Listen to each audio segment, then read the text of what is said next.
बिस्मिल्लाहिर्रहमानिर्रहीम। बेटे आज हमने एक्सरसाइज 2.1 का क्वेश्चन नंबर 3 डिस्कस करना है। तो क्वेश्चन नंबर 3 के अंदर सबसे पहले हमने दो चीज़ें इन सब क्वेश्चंस के अंदर हैं। जैसे हमारे पास क्वेश्चन नंबर 3 में आपके पास एक तो हमारे पास एरिया है किस चीज़ का, स्क्वायर का, और दूसरा हमारे पास इसका पेरीमीटर है। ऐसे ही इन तीनों पार्ट्स के अंदर दो दो चीज़ें उसने डिस्कस की हैं। जैसे इसका बी पार्ट है उसमें सर्कमफेरेंस और इसका एरिया किसका, सर्कल का। सर्कल की दो चीज़ें हैं। हमने अब इसमें याद ऐसे रखना है कि जो दो चीज़ें ऑलरेडी डिस्कस की हैं एक में से वैल्यू उठा के दूसरे में पुट करनी है।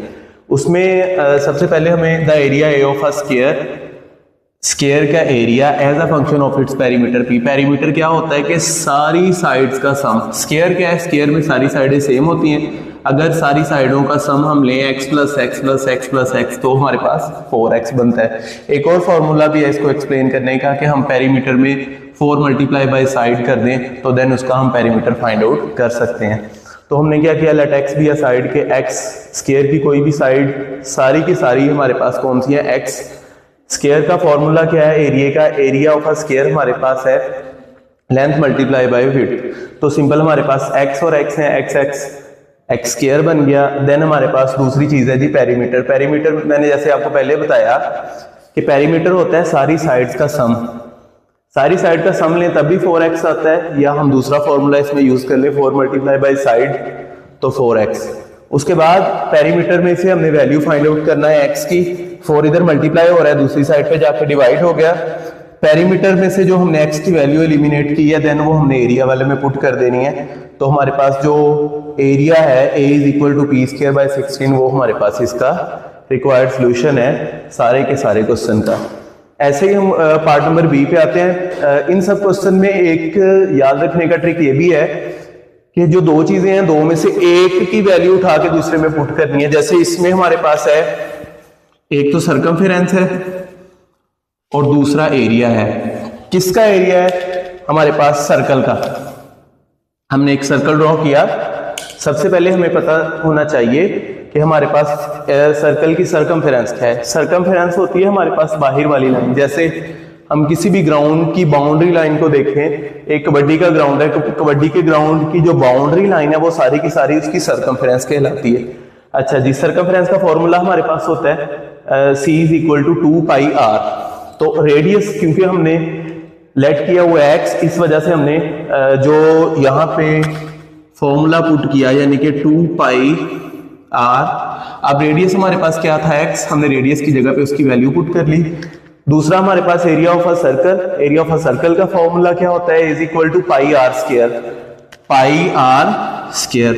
तो इसमें हमारे पास क्योंकि r हमारे पास क्या था, x था, हमने r की जगह पे x पुट किया तो हमारे पास क्या बन गया, पाई x स्क्वायर। इक्वेशन 1 का नेम दे लिया, इसको इक्वेशन 2 का नेम दे लिया।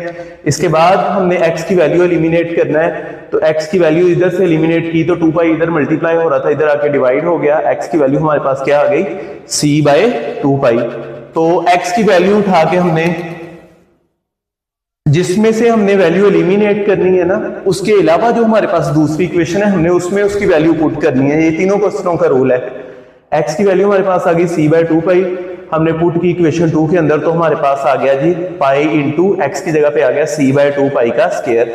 पाई एज इट इज, इसी तरह ये आ गया c का स्क्वायर और ये आ गया हमारे पास 4 पाई स्क्वायर। एक पाई पाई से कैंसिल, हमारे पास क्या रह गया, c स्क्वायर ओवर 4 पाई। 4 पाई इधर डिवाइड हो रहा है, इधर आके मल्टीप्लाई हो गया, देन हमारे पास ये इसका सोल्यूशन आ गया। ऐसे ही हम इसी के पार्ट नंबर सी की बात करते हैं। इसमें भी हमारे पास दो चीजों का जिक्र है। किस किस का, एक हमारे पास सरफेस एरिया का है और दूसरा हमारे पास वॉल्यूम है। किसका वॉल्यूम, क्यूब का। क्यूब की दो चीजें हैं हमारे पास, एक उसका सरफेस एरिया है और दूसरा उसका वॉल्यूम है। हमने सबसे पहले एक क्यूब ड्रॉ करना है। क्यूब ड्रॉ करने के बाद हमने उसकी दो अब चीजें लेनी है। हमारे पास एक फेस फ्रंट पे है, एक इसके फेस बैक पे है। जैसे अगर आपने क्यूब ड्रॉ करना है, ये तो मैंने ऑलरेडी पहले ही ड्रॉ किया हुआ है। अगर किसी को ड्रॉ नहीं करना आ रहा तो उसमें सिंपल आपने क्या करना है कि एक फेस या एक साइड आपने पहले लिख लेनी है, दूसरी साइड आपने इसके साथ ही मेंशन कर लेनी है। इनको आपने मिला लेना है तो ये हमारे पास एक क्यूब की फॉर्म बन गई। तो क्यूब में आप 2-3 चीजें हैं जो डिस्कस करने वाली हैं। कि एक तो हमारे पास इसका सरफेस एरिया है, दूसरा उसका वॉल्यूम है। हमने एरिया ऑफ वन फेस यानी कि एक फेस सिर्फ कितना बनता है हमारे पास, ये वाला हमारे पास एक फेस है, एक फेस का हमारे पास एरिया क्या आ गया, लेंथ मल्टीप्लाई बाय विड्थ, तो वो हमारे पास आ गया x square. Total surface area का फॉर्मूला क्यूब का क्या होता है हमारे पास 6x स्क्वायर, क्योंकि हमने साइड्स को x लेट किया, इस वजह से हम एज इट इज उसको x स्क्वायर की फॉर्म में लिखेंगे। उसके बाद हमने वॉल्यूम का फॉर्मूला देखना है। वॉल्यूम हमारे पास आपको पता है क्यूब का होता है length multiply width multiply by height. चूंकि हमने सब में सेम लिए तो होती भी सेम ही है, तो सारी के आ गई हमारे पास एक्स क्यूब। वॉल्यूम क्या आ गया हमारे पास एक्स क्यूब। वॉल्यूम की वैल्यू उठा के हमने इक्वेशन 1 में पुट की, देन हमारे पास एक्स की वैल्यू क्या आ गई, v की पावर 1/3। ओके, अब चूंकि हमारे पास x की वैल्यू फाइंड आउट हो गई है, तो x की वैल्यू उठा के हमने कौन सी इक्वेशन में पुट करनी है, जो हमारे पास सरफेस एरिया की इक्वेशन 1 है, a = 6x स्क्वायर। तो x की जगह पे हमने v की वैल्यू पुट की, v की पावर 1/3, 2 1 2 तो 6, v की पावर 2/3। तो यही हमारे पास इसका सॉल्यूशन था। हमने क्वेश्चन नंबर 3 तक कंप्लीट कर लिए थे। क्वेश्चन नंबर 4 डोमेन और रेंज है, तो वो हम नेक्स्ट लेक्चर में, जैसे आपके फिजिकल लेक्चर स्टार्ट होंगे एक दफ़ा, मैं उसमें भी आपको डिटेल से उसको डिस्कस कर लेंगे। अब हमने क्वेश्चन नंबर 5, क्योंकि क्वेश्चन नंबर 5 पहले क्वेश्चन की तरह ही है, इसमें कोई नई चीज़ नहीं है, बल्कि थोड़ा सा इसको एक्सप्लेन भी उसने डिटेल से कर दिया क्वेश्चन के अंदर ही। जैसे उसने कहा है कि गिवन हमें दिया गया है function f of x = x³ - ax² + bx + 1। ये गिवन है हमारे पास वैल्यू। हमें दो कंडीशंस उसने साथ मेंशन कर दी हैं कि एक है हमारे पास f × 2 = 3, यानी कि फंक्शन में x की वैल्यू पहले 2 पुट करें, जो भी आंसर आएगा उसको -3 के इक्वल लिखें। देन फिर हमारे पास फंक्शन में x की जगह पे -1 पुट करें, जो आंसर आएगा उसको 0 के इक्वल लिखें। उसके बाद कहता आपने इस क्वेश्चन में से a और b की वैल्यू फाइंड आउट करना है। अच्छा जी, हमारे पास गिवन क्या है, function f of x = x³ - ax² + bx + 1, ये हमारे पास गिवन है। हमारे पास पहली वैल्यू क्या है, f × 2 = 3। अब हमारे पास फंक्शन में x की वैल्यू क्या है, हमारे पास 2। f of x = x³ - ax² + bx + 1। x की जगह पे अब हमने क्या पुट कर देना है, 2 पुट कर रहे हैं जी। f × 2, x की जगह पे 2 है, यहाँ पे भी x की जगह पे 2 है, यहाँ पे भी x की जगह पे 2 है। 2 का क्यूब लिया हमारे पास 8 आ गया, 2 का स्क्वायर लिया 4, 2b + 1, हमारे पास 8 और 1 9। देन हमारे पास f of 2 की वैल्यू, क्योंकि हमारे पास ऑलरेडी f of 2 की वैल्यू गिवन थी, क्या थी हमारे पास, f of 2 किसके इक्वल है, -3 के। f of 2 हमारे पास इक्वल है जी -3 के। ये -3 इधर माइनस हो रहा है, दूसरी साइड पे जाके प्लस हो जाएगा। देन हमारे पास इक्वेशन फाइनली क्या बनेगी, -4a + 2b 9 और 3 12। हमने इसको इक्वेशन 2 का नेम दे लिया है। दूसरी इक्वेशन हमारे पास यहाँ से ड्रॉ होगी कि हमारे पास f × -1 = 0 है, यानी कि x की वैल्यू अब हमारे पास क्या आ गई है, -1।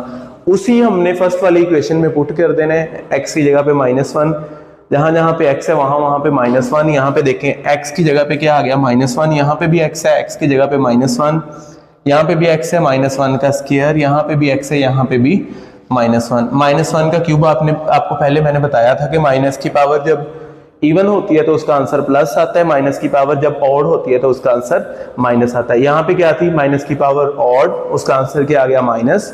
माइनस की पावर इवन, उसका आंसर क्या आ गया हमारे पास, +1। वो +1 साथ मेंशन कर दें या ना भी करें, उसमें कोई उसकी जरूरत नहीं है। हर एक वेरिएबल या हर एक कांस्टेंट 1 से मल्टीप्लाई हो रहा होता है, तो plus minus minus, b1 = b, +1 ऐसे ही, +1 और -1 कैंसिल, -1 और -b, a1 = बल्कि a और साथ में आ गया हमारे पास -b। अच्छा जी, ये इक्वेशन जो निकली है उसको हमने स्टार का नेम दे लिया। अब हमने ये देखना है हमारे पास कोफिशिएंट सेम है या नहीं। यहाँ पे हमारे पास इसके कोफिशिएंट क्या है, -4a + 2b, और यहाँ पे हमारे पास क्या है, -a और -b। अब दोनों में से कोई एक कोफिशिएंट सेम कर लें, या आप b वाला कोफिशिएंट सेम कर लें या आप a वाला कोफिशिएंट सेम कर लें। हमने a वाला कोफिशिएंट सेम कर लिया। यहाँ पे हमारे पास क्या था, 4a, यहाँ पे अकेला था a, हमने इस इक्वेशन को मल्टीप्लाई कर लिया 4 के साथ, तो हमारे पास क्या आ गया, -4a - 4b = 0। अब देखिएगा ये दोनों कोफिशिएंट हमारे पास सेम हो गए हैं। हमने अब इन दोनों इक्वेशनों को सॉल्व करने क्या किया, हमने सब्ट्रैक्ट किया इक्वेशन 3 इक्वेशन 2 से, तो क्या आ गया हमारे पास -4a + 2b + 12 = 0। या दूसरी इक्वेशन हमारे पास क्या है, -4a - 4b + 0 = 0। क्योंकि इसमें कांस्टेंट नहीं था तो हमने इसको 0 एज ए कांस्टेंट लिया। अच्छा जी, अब हमारे पास आपको पता है जब हम सब्ट्रैक्ट करते हैं तो हमारे पास साइन चेंज हो जाते हैं। 4a से कैंसिल, 4 और 2 हमारे पास क्या आ गया 6b, 12 में 0 ऐड किया हमारे पास आ गया 12 ही, 12 इधर प्लस हो रहा है, दूसरी साइड पे जाके क्या हो गया minus, b as it is रहा, 6 इधर मल्टीप्लाई हो रहा है, इधर आके डिवाइड हो गया। अब b की वैल्यू आप किसी भी इक्वेशन में पुट कर सकते हैं, चाहे आप इक्वेशन 2 में कर दें, चाहे आप स्टार वाली में कर दें, चाहे आप इक्वेशन 3 में कर दें, आपको वही आंसर मिलेगा जो आपको इक्वेशन 2 में करने से मिलेगा या स्टार में करने से मिलेगा या हमें इक्वेशन 3 में करने से मिलेगा। हमने इक्वेशन स्टार के अंदर पुट कर दिया, क्यों, यहाँ पे पुट करना आपके लिए आसान है, आप एक की वैल्यू पुट करेंगे उसी टाइम दूसरे की वैल्यू आ जाएगी। यहाँ पे आपको थोड़ा सा सॉल्व करना पड़ेगा, देन आंसर सेम आएगा। हमने b की वैल्यू -2, b की जगह पे -2 पुट कर दिया, माइनस माइनस हमारे पास क्या आ गया -a +2 = 0। अब 2 इधर प्लस हो रहा था, उधर जाके माइनस हो गया, माइनस माइनस से इग्नोर हो गया, तो a की वैल्यू हमारे पास क्या आ गई 2। बेटे क्वेश्चन नंबर 5 तक आपने कंप्लीट कर लेना है, कोशिश करनी है क्वेश्चन नंबर 6 भी खुद करने की। अगर कहीं से प्रॉब्लम हुआ तो आपने नेक्स्ट लेक्चर में मुझे बताना है कि इस क्वेश्चन में प्रॉब्लम है, देन हम नेक्स्ट स्टार्ट करेंगे। जज़ाकल्लाह।